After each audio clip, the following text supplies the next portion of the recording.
ಮುರುಗೇಂದ್ರ ಶಿವಯೋಗಿಗಳವರ 62ನೇ ಜಾತ್ರಾ ಮಹೋತ್ಸವದ ಅಂಗವಾಗಿ ಜೀವನ ದರ್ಶನ ಪ್ರವಚನ.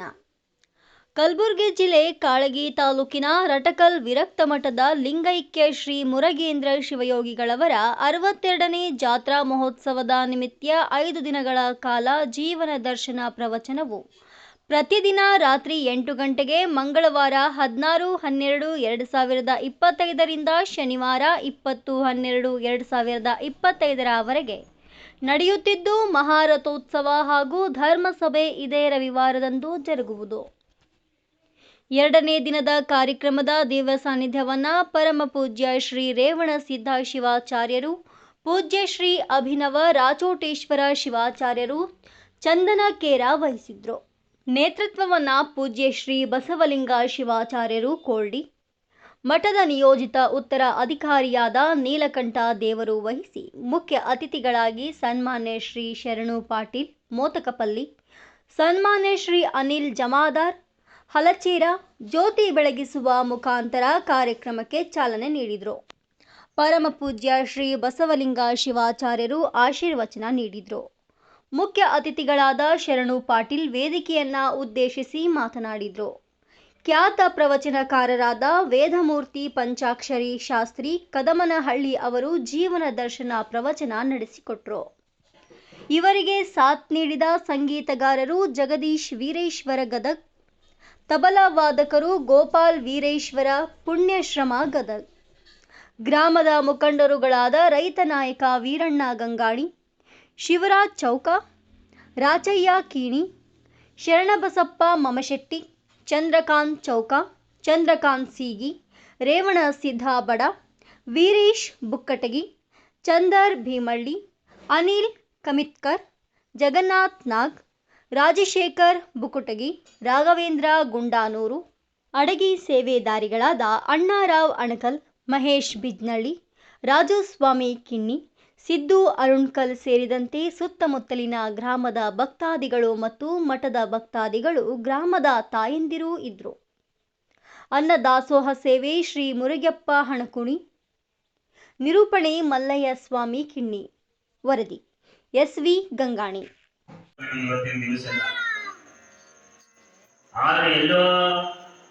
ಯಾರೋ ಬಂದು ಗಾದಿ ಗುಬ್ಬಿ ಕತೆ ಹೇಳಿ ನಗಿಸಿ ಹೋಗ್ತಕ್ಕಂಥದ್ದು ಅದು ಅಲ್ಲ. ಇದು ಅಧ್ಯಾತ್ಮದಿಂದ ಒಳಗಿನ ಅಂತರಾತ್ಮದಿಂದ ಬಂದಂತಹ ಪ್ರವಚನ ಇವತ್ತಿನ ದಿವಸದಲ್ಲಿ. ಅಂಥ ಅದ್ಭುತವಾಗಿರ್ತಕ್ಕಂಥ ಪ್ರವಚನವನ್ನು ಇವತ್ತು ನಮ್ಮ ಪಂಚಾಕ್ಷರಿ ಶಾಸ್ತ್ರಗಳು ಬಹಳ ಸುಂದರವಾಗಿ ಹೇಳಿದ್ರು. ನಾವು ಬಹಳ ಮೆಚ್ಚುಗೆ ಇರ್ತದೆ.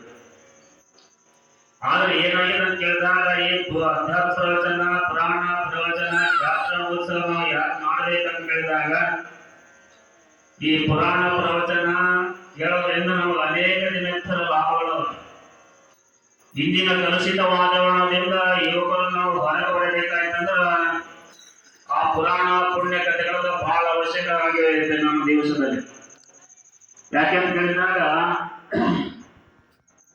ಈ ಪ್ರವಚನ ಕೇಳಿದಾಗ ನಮ್ಗೆ ಎಷ್ಟು ಸಂತೋಷ ಆಗ್ತದೋ ಅಷ್ಟೇ ನಿಮಗೂ ಕೂಡ ಸಂತೋಷ ಆಗ್ಬೋದು.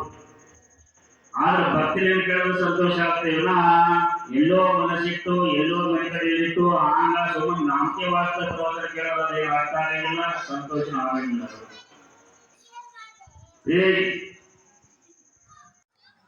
ಬಹಳ ಸ್ಪಷ್ಟತೆಯಿಂದ ಹೇಳಿಕೊಂಡು ಬರ್ತಾರೆ. ನಮಗೆಲ್ಲ ಶಾಸ್ತ್ರಿಗಳು ಹೇಳಿದ್ದಾರೆ. ಹೇಳ್ತಕ್ಕಂಥ ವಿಚಾರ ನೀವೆಲ್ಲ ತಿಳ್ಕೊಳ್ಬೇಕು.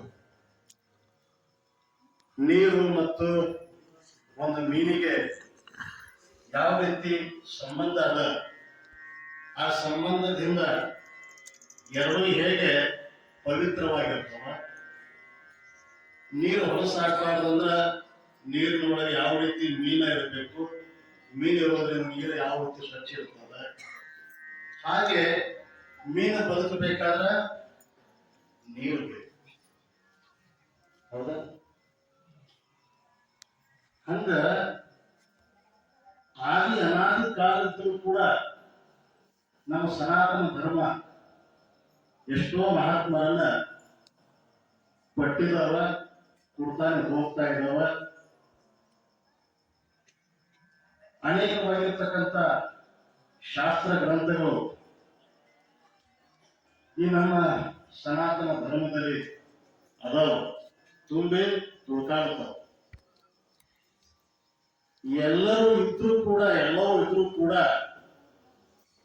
ನಮ್ಮಂತ ಕುಮಾರ್ ಜಮಾದಾರ್ ಅವರು ಮತ್ತೆ ನಮ್ಮ ಶರಣ ಮೂತಪ್ಪಳ್ಳಿ ಸರ್ ಅಂತ ಇವರಿಬ್ರು ಒಂದು ಪ್ರಯತ್ನ ಮಾಡ್ಬೇಕಾಗಿರ್ತಕ್ಕಂತ ಒಂದು ವಿನಂತಿ ಏನು ಅಂತ ಕೇಳಿದ್ರೆ, ನಮ್ಮೂರಿನ ಈ ಮಠದ ಭಕ್ತರ ಪರವಾಗಿ ನಮ್ಮ ಈ ಒಂದು ಕಾರ್ಯಕ್ರಮದ ಮುಕ್ತಾಯ ಸಮಾರಂಭ ದಿನ ಯಾವ ದಿನ ಆಗ್ತಾ ದಿನಕ್ಕೆ ಮಾತ್ರ ಈಶ್ವರ್ ಖಂಡ್ರೆ ಅವರನ್ನ ಇಲ್ಲಿಗೆ ಕರ್ಕೊಂಡು ಬರ್ತಕ್ಕಂಥ ಒಂದು ಪ್ರಯತ್ನ ನಾವು ಈಗಲೇ ಇಲ್ಲೇ ಮಾಡಕ್ಕೆ ಒಂದು ಪ್ರಯತ್ನ ಮಾಡಬೇಕು ಅಂತಕ್ಕಂಥ ಮಾತನ್ನ ನಾನು ಅವ್ರ ಹತ್ರ ವಿನಂತಿ ಮಾಡ್ತಾ ಇದ್ದೀನಿ.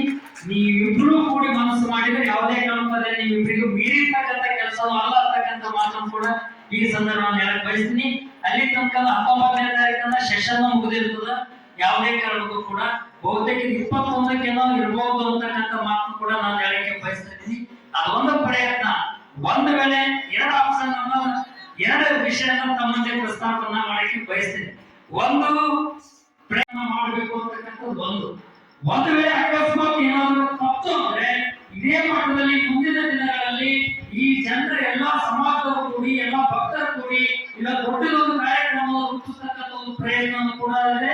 ಆ ಪಟ್ಟಾಧಿಕಾರ ಸಂದರ್ಭದಲ್ಲೂ ಕೂಡ ಯಾವುದೇ ಕಾರಣಕ್ಕೂ ಚಾಚು ತಪ್ಪದೇ ಅದನ್ನ ಅಟೆಂಡ್ ಮಾಡ್ತಕ್ಕಂಥ ಅದನ್ನ ಜವಾಬ್ದಾರಿಯನ್ನು ನೀವು ತಗೊಳ್ಬೇಕು ಅಂತಕ್ಕಂಥ ಒಂದು ಆತ್ಮೀಯವಾಗಿ ತಮ್ಮೆಲ್ಲ ಪರವಾಗಿ ವಿಷಯನ ನಾನು ಹೇಳಲಿಕ್ಕೆ ನಾನು ಬಯಸ್ತೇನೆ.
ಮೀಟರ್ ಹಾಕೊಂಡ್ರೆ ಹಿಂದ್ಗಡೆ ಮಾಡ್ದ